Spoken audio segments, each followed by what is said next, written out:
Welcome to Rosh Hashana before Rosh Hashana part 19. We continue on with the fourth chapter of Rosh Hashana, Mishna Zayin, the seventh Mishna.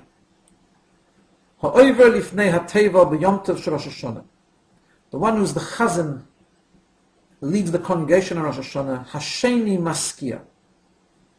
The second chazan is the one that causes the shofar to be blown. What this means is that we don't blow the shofar during Shacharis, we blow it during the additional tefillah called Musaf.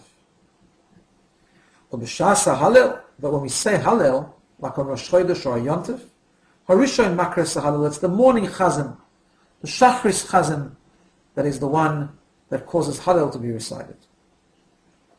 This is an interesting thing because really we have a principle, Zrizim Magdimin the mitzvahs, that you always do a mitzvah as soon as possible, so therefore why don't we blow shofar during the morning tefillah rather than the Musaf one? And it's a historic concept that dates back to the time of persecution where people were banned from blowing shofar.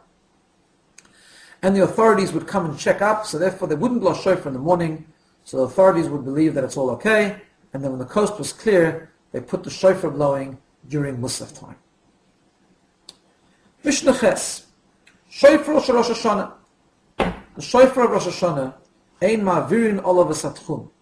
You cannot go beyond the tchum. The tchum is a border, a distance outside of a city that you're not permitted to walk beyond on Shabbos and Yom Tov.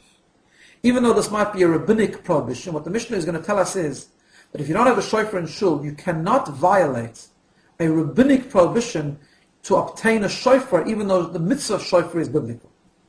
So the Mishnah continues, Ve'ein mafakhin olav esagal, you cannot remove a heap of stones to uncover a shofar.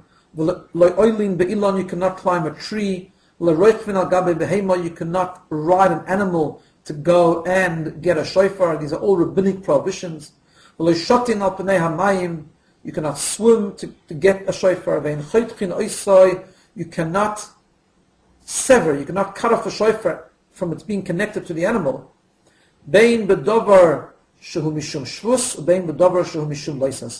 Whether you do it in a way that's biblically prohibited, which is if you use a specific design instrument, or you do it in a way which is only rabbinically prohibited, either way you cannot remove the shofar in order to have it to blow Rosh Hashana.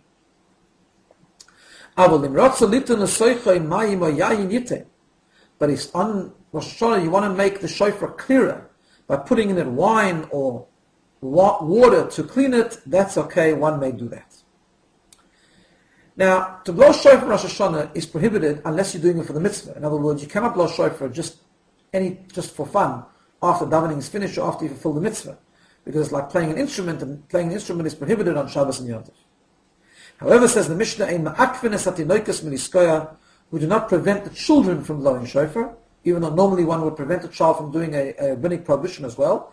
But with shofar we don't.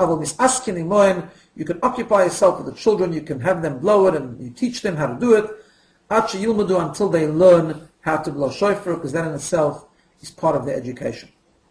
But if someone happened to be practicing shofar on Rosh Hashana, and he doesn't have intention to blow for the mitzvah, even though he happens to be making the right sounds, he hasn't fulfilled the mitzvah of shofar.